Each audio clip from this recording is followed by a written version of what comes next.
This is indeed the final part. You've got to get those treats in to us. Billy, I interrupted you before we went to the break. You wanted to make a valid point. Yeah, we're talking about prize money as if that's what matters, and because of prize money, people have to lay their horses out for a win. We're not considering that a small owner, or a big owner, but a small owner might actually want to win the race, have a day out and win a race with his horse. It's the winning of the race. And if you doubled the prize money, you wouldn't change the people's mentality who like a gamble. It's just not... Would it make it less likely? It would have an effect. Of course it would have an effect. If you turn around to a guy like Stephen Arnold and say, even if your horse wins a race, you're still £600 behind in the month, how would you not get a certain amount of bitterness, a certain amount of feeling that he's not getting a proper return out of his investment?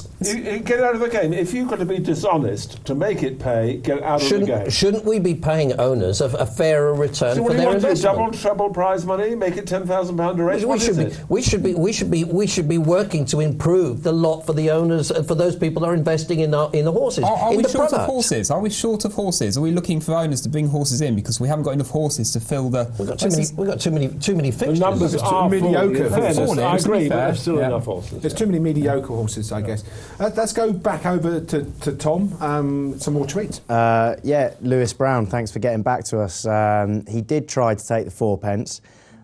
Just to take the mick a bit, and then was told that the minimum bet was 10p. He said he's going to tweet us a picture of that a bit later. He's having us on. Look, we don't know if he's having it. He's going to tweet a picture later, so we'll find out then. In terms of our competition we've been running, retweet and follow, it's Brocky Hockey, also known as Helen Pugh. Well done, you've won yourself 4 tickets to Taunton, courtesy of Betfred there. I'll now deliver a few of our hashtag Big Mac Ask Big Mac questions that we've been waiting for the last part of the show, just to get a few of the sort of jokey ones out of the way.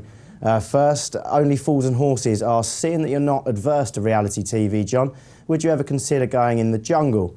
We'll see what he has to say on that. Mark Watters asks, at what age is it advisable to start wearing trousers pulled up past your navel?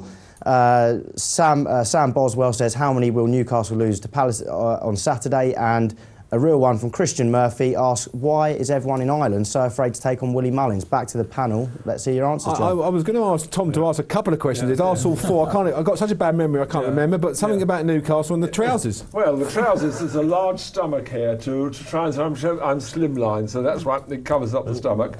Would I go in the jungle? They've asked me that I wouldn't go in. I like the ivy on Saturday night, and I can't be chucked out of aircraft and eat all those slugs. They can't possibly allow you in the ivy. That's impossible. Well, all those slugs and all that sort of thing. And Newcastle against Palace is going to be really hard, but away the lads, the battle goes on. Huge game against Palace, who are playing, a couple of wins they've gone and got in. We're playing down at their place, so it's going to be a really tough game. And a question about Willie Mullins right at the end there was in terms of I think you said avoiding now coming over here. Well, no, I mean, you've got it's back to the old polarisation of trainers. You've got Willie Mullins over there. Like I think at Paddy Power Gold Cup week, he had six winners in a day. Willie Mullins, or 6 winners on the weekend, and in the meantime, Nichols and Henderson are clearing up over here. So when you get a situation like Sprinter Sacre running, you're going to have no opposition if Mullins isn't. Yeah, Mullins could probably send over some opposition, but chooses not to. I think it's a bit unfair on the Moore team with Sadi Grushi, because he was prepared to take him on in the Tingle Creek. Absolutely. And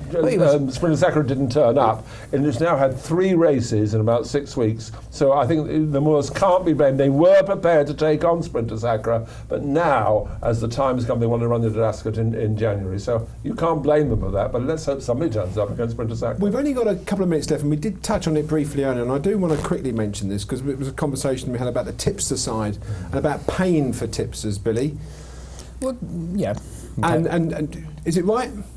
You can't say it's wrong if people want to do that and there's people make money from it. I'm not saying it's morally wrong, but it's a daft idea, because if you are that good, like we see with Price-Wise, you can't get the money on. And as John says, if you're that good, you don't want to be messing about with the admin of getting people to join your tipping service. So it's not a great idea. And if you think you're going to sit at home, join a tipping service and get rich, but some of these social media people have got thousands of people that follow them. I know. So it's a thing. Go on. I proof my bets on a number of tipping websites. I don't charge anything for anything, but you can see my performance. But you can't join a high street sort of big name tipping service and make money. It's notable when you look at these tables how many of these. When we talk about the point about how much easier. I mean, in my day, I'm not that old, but in my day, when I grew up in betting shops, there was just a box on the wall with the commentary, and you didn't know anything about how the horses were running, what their propensity was, whether they were at the back, whether they were improving, where they were coming from. But these days, the cameras, you've got Racing UK showing it 6-7 times a day, replays of things, so you can see everything. And what is remarkable about tips is how many of them are showing a profit, which is not good for the bookmaking community. I can tell you. Are they and all that kind of thing? Can you beat Tom Segala's price-wise? At the price you can. At the price you can, but their claims of prices are, but hardly anybody appears to be getting on. Nobody goes for the toughest races. The really hard races. Fantastic tipster. No one can get the prices matched. And the point Billy's making, if, for example, someone can follow Price-Wise, if, for example, someone wanted to constantly bet on the Price-Wise bets, they wouldn't get on. And you wouldn't lay anyone automatically, say, £1,000 every Price-Wise horse at the price in the morning. You wouldn't do it. No, if somebody rung me up out of the blue and said, Tom Segal's napping Sire de Grugy today at 14-1, would you lay me at 10,700? I say, no, thank you. Yeah. We don't know you from Adam. We haven't done any business. Why would you want me to lay you the top of the market something that will probably go off at half the price? It's just bad business, John. Yeah, but in credit to Tom Segal, they do. Because the hacks used to say, when I was working on Channel 4 and doing and talking about the betting, and always saying price-wise this, price-wise that, and hacks are coming up to me, our Tipster's top of the table, or why you don't mention just price-wise, why don't you mention our man or woman, whoever is doing it? I always say, because price-wise influences the market. As soon as Price-Wise puts up, it invariably shortens because Price-Wise has gone for it. So that's the reason it's got so many mentions on Channel 4. Okay. Well, would I say any tipster advertising their profit and loss based on advised prices, leave them alone, because that is an absolute nonsense to say, it was 16-1 when I tipped it, therefore that's the price I used on my profit and loss. Absolutely wrong. No, they all do that. In fairness, and it's hard to argue that he puts the price, go to Price-Wise, puts the price down, it's on the Price-Wise tables, isn't it? The 14-1, 16-1, whatever it is. Now, whether you can get on, very different matter. Okay. For the final time this evening, we're going to go over to Tom. Keep your smiles on despite all this moaning about punting and poor bookmakers and stuff. We have got Ascot on tomorrow, of course, so to it's any tips for that. But no, Paul Lewis raises quite a good point about this whole handicapping situation. And he mentions Del Arca, a pipe horse that run recently. Came over, ran him straight in a handicap. Now, how does the handicapper know exactly how to handicap him, whether to give him a realistic mark? Should horses like these be allowed to go straight into handicaps coming from over in France? I'm sure the panel will love to debate that. Jason Myers having a quick dig at Jeff Banks. He says, you never hear the bookmakers moaning about all the gambles that fail. Jeff Banks bet, can't call them right anyway. See what he's got to say about that. And that's about it from Twitter Corner, so I'll go back to the panel. And well done to the winner there of the Taunton races as well. And don't forget, we've done a really good piece which was presented by Catherine Fry to Julie Williams.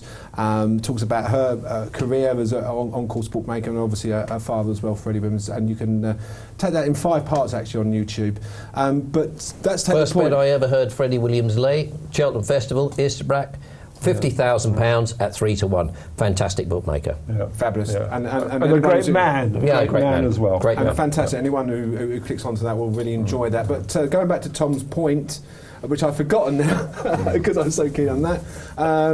What about handicap gambles? Yeah. But they're saying it's from France, from Germany, whatever, come over straight in the handicap. But they do tend to have them quite high, though. Yeah. I noticed Vinicius Williams had one early in the week. Happens on the flat as well, that they come over from France and on the flat. But also, true thing, I think we've got it ready. We've all received our Christmas cards, or we're sending them. I never send any, I don't open any, but I'm expecting one from the Prince of Wales and Camilla. And it's absolutely fantastic. When you see what their card was like, it's of all things, all the snobbery they've got about Ascot. Politicians won't now go to Ascot wearing the top hat and tails at Royal Ascot.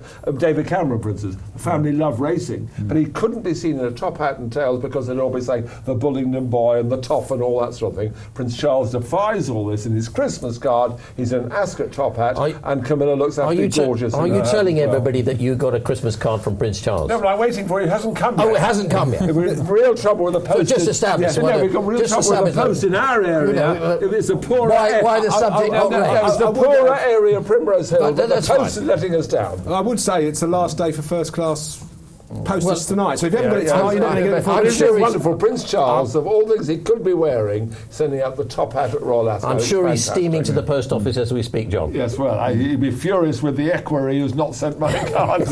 We are coming to the end of our show. We are back on Saturday. I'd like to thank you, Billy, for being here this evening. Jeff, thank you very much. Don't thank me. Get on with it. Get on with it. No, don't thank me. Our last show of the week will be on Saturday. Thanks don't to thank Tom. Tom. Don't thank him. See you on Saturday.